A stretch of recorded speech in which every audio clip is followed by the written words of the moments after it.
So last 2 டேஸில் பார்த்தீங்கன்னா share market நமக்கு பயங்கரமாக கிராஷ் ஆகிருந்தது. அதாவது லெவல்ஸ் பார்த்தீங்கன்னா 11,600 இருந்தது 11,100 வரைக்கும் வந்திருக்கு. கிட்டத்தட்ட 400 to 500 பாயிண்ட்ஸ் நமக்கு கிராஷ் ஆகிருக்கு. இதனால எல்லா ஸ்டாக்கும் நமக்கு வந்துட்டு வேல்யூ வந்துட்டு லோவாக இருக்குது இந்த டைம். ஸோ இப்போ இந்த மாதிரி டைமில் நம்ம போயிட்டு பிகினராக இருக்கிறவங்க இன்வெஸ்ட் பண்ணலாமா, இல்லை ஆல்ரெடி ட்ரேட் பண்ணிகிட்டு இருக்கிறவங்க இந்த மாதிரி லாஸை எப்படி மிட்டிகேட் பண்ணியிருக்கணும் அப்படிங்கிறத பற்றி எல்லாமே பார்க்கலாம். ஸோ டாபிக் போகிறதுக்கு முன்னாடி நீங்கள் டிமேட் அக்கௌண்ட் ஓப்பன் பண்ணணும் ட்ரேடிங் பண்ணுறதுக்கு இன்வெஸ்டிங் பண்ணுறதுக்கு அப்படின்னா இந்த வீடியோ டிஸ்கிரிப்ஷனில் லிங்க் இருக்குது. இந்த லிங்க் யூஸ் பண்ணி டிமேட் அக்கௌண்ட் ஓப்பன் பண்ணிவிட்டு நம்மளோட வெப்சைட் powerpangu.com அப்படிங்கிற வெப்சைட்டில் இருக்க எல்லா ப்ரீமியம் கோர்ஸும் நீங்கள் ஃப்ரீயாகவே வாங்கிக்கலாம். ஸோ இதில் 6 கோர்சஸ் இருக்குது. நீங்கள் இப்போ தான் வந்துட்டு இந்த சேனலுக்கு புதுசாக வரீங்க அப்படின்னா இதில் வந்துட்டு மெயினாக இந்த மாதிரி கிராஷ் ஆகிறப்ப எந்த மாதிரி ஸ்ட்ராட்டஜிஸ் எல்லாம் யூஸ் பண்ணணும் அப்படிங்கிறத நான் ஆல்ரெடி நிறையா சொல்லியிருக்கேன். அதையும் நம்ம பார்க்கலாம் இந்த வீடியோலையோ என்னென்ன சொல்லியிருக்கேன் அப்படிங்கிற. ஸோ ஃபஸ்ட்டு பிகினர்ஸ்க்கு வந்துட்டு இது கரெக்டான டைமா அப்படிங்கிறத எப்படி பார்க்குறது அப்படின்னு சொல்கிறேன். ஃபஸ்ட்டு நமக்கு வந்துட்டு இந்த கிராஷ் ஆனனால ஸ்டாக் வேல்யூஸ் எல்லாம் நமக்கு பயங்கரமாக அடிமட்ட விலைக்கு வந்திருக்கும் இந்த டைமு. ஃபார் எக்ஸாம்பிள் சில ஸ்டாக்ஸ் பார்க்கலாம். நமக்கு டாப் லூசர்ஸ் என்னென்ன அப்படிங்கிறது பார்க்கலாம். இப்போ இந்த கிராஷ்னால லாஸ்ட் 1 வீக்கில் என்னென்ன வந்துட்டு டாப் லூசர்ஸை பார்க்கணும்.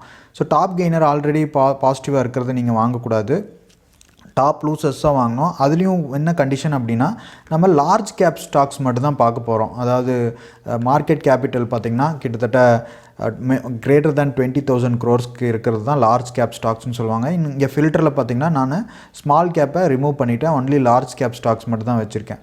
ஸோ இந்த லார்ஜ் கேப்லேயே நமக்கு லாஸ்ட் 1 வீக்னு பார்க்கும்போது நேற்றும் கிராஷ் ஆகிருக்கு, இன்றைக்கி கொஞ்சம் டவுனாக இருக்குது. இது ரெண்டையும் கம்பைன் பண்ணி எது பயங்கரமாக வந்துட்டு நமக்கு ப்ரைஸ் லோவாக இருக்குது அப்படிங்கிறது பார்க்கலாம். ஸோ இதை வந்துட்டு நீங்கள் ஷார்ட் பண்ணியும் பார்த்துக்கலாம், பர்சன்டேஜ் சேஞ்சில் ஷார்ட் பண்ணலாம். அதுலேயும் வந்துட்டு முக்கியமானது என்னென்ன அப்படிங்கிறதும் நம்ம பார்க்கலாம். ஃபஸ்ட்டு பார்த்திங்கன்னா நமக்கு பேங்கிங் செக்டர்ஸில் எடுத்துக்கலாம். ஏன்னா பேங்க்ஸ் வந்துட்டு எப்படி இருந்தாலும் உங்களுக்கு பேங்க்கு திருப்பியும் அந்த பாசிட்டிவ் ரேஞ்சுக்கு போய் எங்கே இருந்து கிராஷ் ஆகி கீழே வந்தோ அந்த சைடு போயிடும். அதனால் நம்ம சில பேங்க் ஸ்டாக்ஸ் எல்லாம் எப்படி இருக்குதுன்னு பார்க்கலாம். ஃபஸ்ட்டு நமக்கு பார்த்திங்கன்னா ஐசிஐசிஐ பேங்க் என்ன ரேஞ்ச் அப்படிங்கிறது பார்க்கலாம். சில ப்ரைவேட் பேங்க்ஸ் பார்த்திங்கன்னா பப்ளிக் செக்டர் பேங்க்ஸ் பார்த்திங்கன்னா சில டைம் கடன் வாங்கிட்டு கொடுக்க மாட்டாங்க நிறையா பிஸ்னஸ்மேன், அதனால் வந்துட்டு இதாகிக்கும். அதனால நம்ம ப்ரைவேட் செக்டர் பேங்க்ஸ் மட்டும் எப்படி இருக்குது அப்படிங்கிறது பார்க்கலாம். ஸோ இப்போ லாஸ்ட் 1 மந்தில் பார்த்திங்கன்னா நமக்கு ஐசிஐசிஐ பேங்க் பார்த்திங்கன்னா 400லேருந்து அப்படியே டவுன் ஆகிட்டு இந்த ரீசெண்டாக கிராஷ் ஆனாலும் இன்னும் ஃபர்தராக கரெக்ஷன் ஆகி 350 வரைக்கும் வந்திருக்கு. 6 மந்த்ஸில் பார்க்கும்போது நமக்கு அதோட சப்போர்ட் பார்த்திங்கன்னா 340 இந்த ரேஞ்சில் தான். நிறைய இடத்துல பார்த்திங்கன்னா 343, 345, 350, 342 இந்த மாதிரி இடத்துல ஒரு ஸ்ட்ராங் சப்போர்ட் இருக்குது ஐசிஐசிஐ பேங்க்கு. ஸோ இப்போ பார்த்திங்கன்னா இது ஒரு பாசிட்டிவ் ஒரு ஸ்கோப் இருக்குது. இப்போ வந்துட்டு எப்படியும் மார்க்கெட் வந்துட்டு கிராஷ் ஆகிட்டு இதே இடத்துல இருக்காது, திருப்பியும் வந்துட்டு நமக்கு பழையபடி 11,500, 11,600 கண்டிப்பாக போகாமல் இருக்காது. நிஃப்டி என்ன கிராஷ் ஆனாலும் உங்களுக்கு ரெக்கவர் ஆகிக்கும். ஸோ இப்போ இந்த மாதிரி டைமில் நம்ம எந்தெந்த இப்போ வந்துட்டு ஒரு ஐசிஐசிஐ பேங்க் அப்படிங்கிறது இந்த ஸ்டாக் நமக்கு தெரியுது சப்போர்ட். இதே மாதிரி இன்னும் 2-3 பேங்க்ஸ் பார்க்கலாம் எப்படி இருக்குன்ட்டு. ஆக்சிஸ் பேங்க் எப்படி இருக்கும் அப்படிங்கிறது பார்க்கலாம். But State Bank of India என்ன ரேஞ்சில் இருக்குது அப்படிங்கிறது பார்க்கலாம். ஸோ இப்போ இந்த 5 டேஸில் இப்போ கிராஷ் ஆனால என்ன ஆச்சுன்னு பார்த்தீங்கன்னா 447லேருந்து நமக்கு 416 வரைக்கும் வந்திருக்கு. கிட்டத்தட்ட 30-40 பாயிண்ட் நமக்கு டவுன் ஆகி டிஸ்கவுண்டட் வேல்யூவில் இருக்குது இந்த மாதிரி ஸ்டாக்ஸ் எல்லாம். ஸோ இப்போ இந்த மாதிரி டைமில் தான் நம்ம போயிட்டு அப்படியே போய் வாங்கும்போதும் நம்மளோட போர்ட்ஃபோலியோ இன்னும் ஃபர்தராக கரெக்ஷன் ஆச்சுன்னா என்ன பண்ணுறது அப்படின்னு நிறையா பேர் கேட்பீங்க. அதுக்கும் பார்த்திங்கன்னா எப்படி நம்ம போர்ட்ஃபோலியோ ஹெட்ஜ் பண்ணுறது அப்படிங்கிறது வீடியோ போட்டிருக்கேன், அதையும் காமிக்கிறேன். அது போக ஆல்ரெடி இப்போ ட்ரேட் பண்ணிகிட்டு இருந்தவங்க இப்போ இந்த மாதிரி வந்துட்டு நான் லாஸ்ட்டில் வந்துட்டு இதாகிட்டேன் எனக்கு தெரியாமல் அப்படிங்கிறவங்களுக்கும் ஸ்ட்ராட்டஜிஸ் இருக்குது. அதுபோக இந்த மாதிரி உங்களுக்கு ஆப்போசிட்டில் போகும்போது இந்த வீடியோ ஆல்ரெடி போட்டிருக்கேன், போய் சேனலில் பார்த்துக்குங்க என்ன பண்ணியிருக்கேன் அப்படின்னு. நம்ம வந்துட்டு நீங்கள் பாசிட்டிவ் போகுன்னு ஒரு கால் எடுப்பீங்க, ஒரு சர்டைன் ஒரு 300 to 500 ஒரு லாட்டுக்கு வந்துட்டு ஒரு 300 to 500 ருபீஸ் லாஸ் ஆகும்போது இமீடியட்டாக நம்ம கவுண்டர் பொசிஷன் அதே ஸ்ட்ரைக்லேருந்து ஆப்போசிட்டில் ஒரு 300 பாயிண்ட் இந்த சைடு வந்துட்டு 300 பாயிண்ட்ஸ் அவைல் எடுத்திருக்கீங்க அப்படின்னா இந்த சைடு 300 பாயிண்ட்ஸ் புட் ஆப்ஷன்ஸில் எடுக்கும்போது என்ன ஆகும் அப்படின்னு பார்த்தீங்கன்னா ஆப்போசிட்டில் வரும்போது அந்த வேல்யூட டெல்டா, அதாவது காலோட டெல்டா இந்த ரொம்ப தூரம் வரும்போது லோ ஆகிடும். புட்டோட டெல்டா வந்துட்டு இன்க்ரீஸ் ஆக இந்த லாஸ் விட இந்த ப்ராஃபிட் நமக்கு அதிகமாக இருக்கும். ஸோ அதுதான் நான் இங்கே சொல்லியிருப்பேன். என்னோடய லாஸை வந்துட்டு நான் வந்துட்டு ஃபஸ்ட்டு இதை எடுத்து லாஸ் ஆகிடுச்சு, கொஞ்ச நேரம் 200-300 ரூபா லாஸ் ஆனோன்னு தான் இதை எடுத்தேன். இது வந்துட்டு 300 ரூபா வரக்குள்ளே அது 750 ரூபா போயிடுச்சு. அதுதான் வந்துட்டு உங்களுக்கு இதில் இது. ஸோ இந்த மாதிரி நமக்கு கிராஷ் ஆகும்போது நம்ம நீட்டாக இந்த மாதிரி ஆப்போசிட் பொசிஷன் எடுத்திருந்தீங்க அப்படின்னா நம்ம சப்ஸ்கிரைபர்ஸ் எல்லாம் இந்த கிராஷ்லேருந்து கண்டிப்பாக இந்த வீடியோ பார்த்தவங்களாம் ஆல்ரெடி இந்த வீடியோ பார்த்தவங்களாம் சேஃபாக இருப்பாங்க அப்படின்னு நினைக்கிறேன். ஸோ இந்த மாதிரி டெக்னிக் யூஸ் பண்ணியிருந்தவங்க அவங்க ஃபீட்பேக் கீழே கமெண்ட்ஸில் சொல்லுங்கள். ஆல்ரெடி இது வந்துட்டு உங்களுக்கு யூஸ் ஆகிருந்ததா அப்படின்னு. இதுலேயே பார்க்கலாம் நீங்கள் இப்போ வந்துட்டு கிராஷ் ஆனதுனால அந்த ப்ரைஸஸ் எல்லாம் எப்படி வந்துட்டு மூவ் ஆகிருக்கு அப்படின்ட்டு. ஸோ ஃபார் எக்ஸாம்பிள் நீங்கள் பார்த்தீங்கன்னா 11,000 புட் ஆப்ஷனோட வேல்யூ பார்த்திங்கன்னா கிட்டத்தட்ட 36% இன்றைக்கி மட்டும் இன்க்ரீஸ் ஆகிருக்கு. 20 ரூபாலேருந்து இங்கே பார்த்திங்கன்னா நேற்று இது ஸோ இது பார்த்திங்கன்னா நேற்று 23 ரூபாவில் இருந்தது 116 ரூபா போயிருக்கு வித்தின் அ டே. ஸோ இதுதான் பார்த்திங்கன்னா நம்ம ஆக்சலரேட் ஆகும் டெல்டா உங்களுக்கு கிராஷ் ஆகும்போது ஆப்போசிட்டில் போகும்போது அந்த வேல்யூ வந்துட்டு கிட்ட வர அந்த டெல்டாவோட வேல்யூ 0.1லேருந்து 2, 3 அந்த மாதிரி இன்க்ரீஸ் ஆகிட்டே போயிட்டுருக்கிறனால உங்களோட ப்ராஃபிட்ஸ் ஆப்போசிட்டில் நீங்கள் எடுக்கும்போது இன்னும் ஃபாஸ்ட்டாக ஆக்சலரேட் ஆகும். ஸோ இதே மாதிரி தான் உங்களுக்கு கால் ஆப்ஷனோட இது வந்துட்டு புட் ஆப்ஷனோட வேல்யூ கால் ஆப்ஷனோட வேல்யூ எப்படி இறங்கியிருக்கும் அப்படிங்கிறதும் நீங்கள் பார்த்துக்கலாம். 11,200 or 11,700 P இது பார்த்திங்கன்னா இது உங்களுக்கு அப்படியே இது இறங்கிறத விட அது வந்துட்டு ஃபாஸ்ட்டாக ஏறும் பேசிக்காக. இது வந்துட்டு உங்களுக்கு 86லேருந்து நமக்கு 33 வந்திருக்கு. ஆனால் இது பாருங்கள் 20லேருந்து 117 போயிருக்கு. இதுக்கும் அதுக்கும் எவ்வளோ டிஃப்ரென்ஸ் பார்த்துங்க. இது 20லேருந்து 117 போயிருக்கு நமக்கு.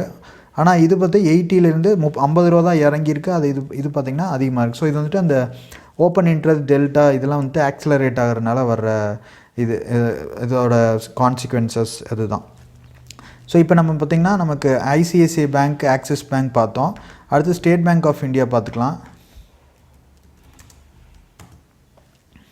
So State Bank of India பார்த்திங்கன்னா நமக்கு 230 வரைக்கும் போயிருந்து 224 வரைக்கும்.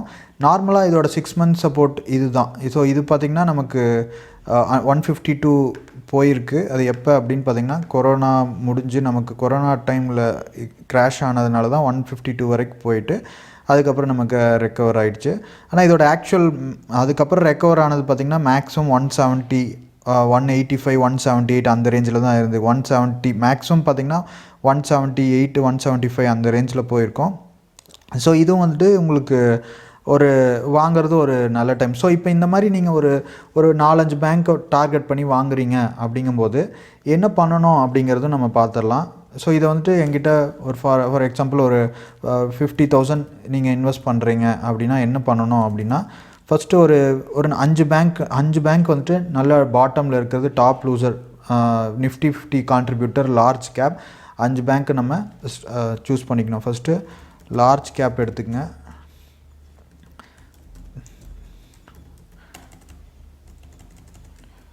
நிஃப்டி கான்ட்ரிபியூஷன் இருக்கணும். ஸோ இந்த நிஃப்டி 50 அப்படிங்கிறத இந்த ஸ்டாக்ஸ் எல்லாம் கான்ட்ரிபியூட் பண்ணிங்க. நிஃப்டி 50 அப்படின்னா என்ன எனக்கு தெரில அப்படின்னா மேலே கார்ட்ஸில் வீடியோ கொடுத்துருக்கேன் பார்த்துக்குங்க. அதுக்கப்புறம் முக்கியமாக என்ன பண்ணணும் அப்படின்னு பார்த்திங்கன்னா டைவர்சிஃபை பண்ணணும். அதுதான் முக்கியம். இப்போ வந்துட்டு நான் ஒரு செக்டார் மட்டும் சொல்லியிருக்கேன் பேங்க்ஸ்னு. இதே மாதிரி நீங்கள் மற்ற செக்டரில் நீங்கள் சூஸ் பண்ணுறீங்க. இதே ஃபார்மா செக்டர் வந்துட்டு இப்போ இன்னும் பாசிட்டிவாக இருக்கும் எனக்கு.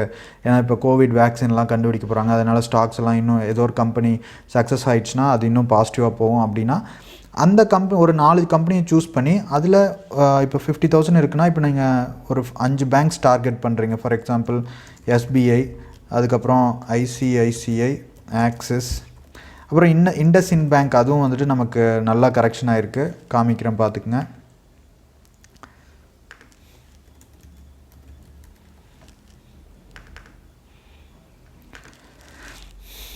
ஸோ இண்டஸ்இண்ட் பேங்க் பார்த்திங்கன்னா நமக்கு கிட்டத்தட்ட 643லேருந்து 553 வரைக்கும் போயிருக்கு. 544 அதோட சப்போர்ட்.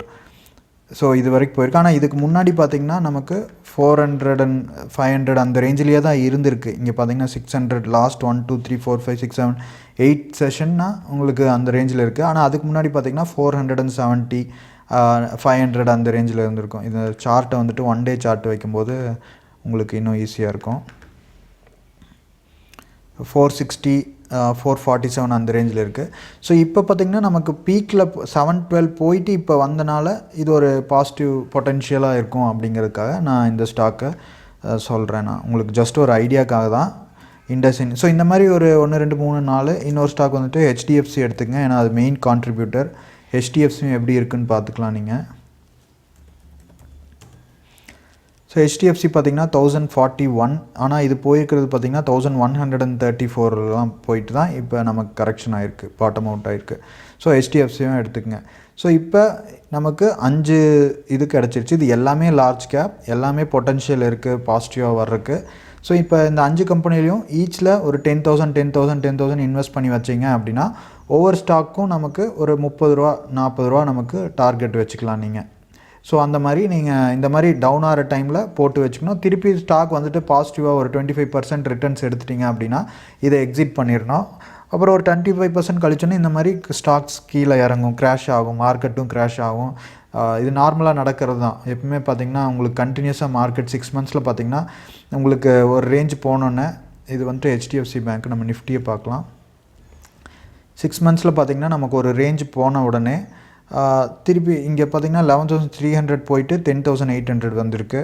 இங்கே பார்த்திங்கன்னா தெரியும், நான் ஜூம் பண்ணிக்கிறாங்கன்னா 300 போயிட்டு இதுதான் இந்த கிராஷ் 300-400 பாயிண்ட் இறங்குறது. இது வந்துட்டு ஒரு நார்மலான ஒரு ஈவெண்ட் தான் மார்க்கெட்டில் நடக்கிறது.